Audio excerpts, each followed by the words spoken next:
काले जंगल का रहस्य। उत्तराखंड के एक छोटे से गांव में रहने वाली राधा अपनी पढ़ाई पूरी करने के बाद शहर से लौटकर अपने गांव आई थी। गांव चारों तरफ से पहाड़ों और जंगलों से घिरा हुआ था। गांव वालों के बीच एक पुराने काले जंगल की कहानियां बहुत मशहूर थीं। कहा जाता था कि जो भी उस जंगल में गया वह कभी वापस नहीं लौटा। राधा को ऐसी बातों पर यकीन नहीं था। वह वैज्ञानिक सोच वाली लड़की थी और इन कहानियों को सिर्फ अंधविश्वास मानती थी। एक दिन उसने अपने दोस्तों को चैलेंज दिया कि वह काले जंगल में जाकर दिखाएगी। उसके दोस्त डर गए और उसे मना करने लगे, लेकिन राधा ने किसी की बात नहीं मानी। अगली सुबह राधा अपने कैमरे और एक टॉर्च के साथ जंगल की ओर निकल पड़ी। सूरज की किरणें पहाड़ों के पीछे छिप रही थीं और धीरे धीरे अंधेरा छाने लगा। जैसे ही वह जंगल के अंदर गई, उसे वहां की खामोशी ने घेर लिया। हर कदम पर उसे लगता कि कोई उसे देख रहा है, पर पीछे मुड़कर देखने पर कोई नजर नहीं आता। जंगल में चलते चलते उसे एक पुराना मंदिर दिखा। वह मंदिर टूट चुका था और चारों ओर घास फूस उगाई थी। मंदिर के अंदर एक पत्थर की मूर्ति थी जो बहुत डरावनी लग रही थी।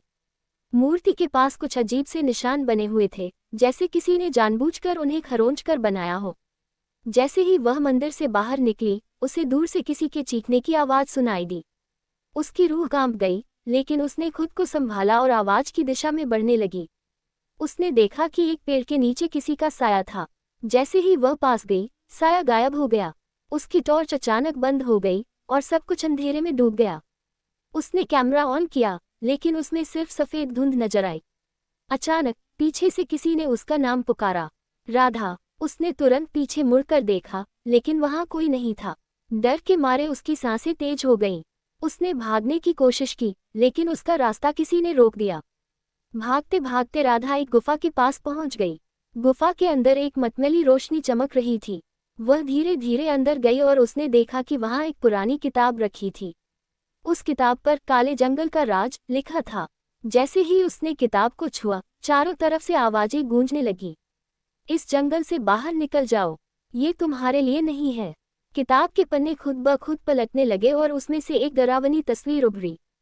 तस्वीर में वह खुद थी, लेकिन उसका चेहरा बुरी तरह बिगड़ा हुआ था। उसने तुरंत किताब को फेंक दिया और गुफा से बाहर भागने लगी। गुफा से बाहर निकलते ही राधा ने महसूस किया कि वह उसी रास्ते पर लौट आई थी जहां से उसने सफर शुरू किया था। लेकिन यह अजीब था कि जंगल का माहौल अब और भी डरावना हो चुका था। हर पेड़ से उसे किसी के झांकने का आभास हो रहा था। उसने अपने फोन पर जीपीएस चालू करने की कोशिश की, लेकिन फोन काम नहीं कर रहा था। अचानक सामने से एक सफेद साड़ी पहने औरत प्रकट हुई। उसका चेहरा धुंधला था, लेकिन उसकी आंखें जलती हुई कोयले की तरह चमक रही थीं। वह औरत धीरे धीरे राधा की ओर बढ़ने लगी। क्यों आए हो यहाँ? तुमने हमारे जंगल की शांति भंग की है।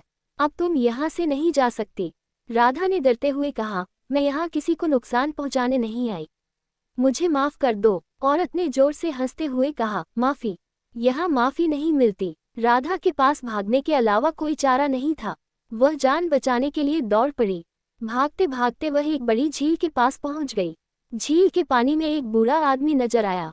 उसने राधा को इशारा किया, अगर तुम बचना चाहती हो तो झील के अंदर छलांग लगाओ।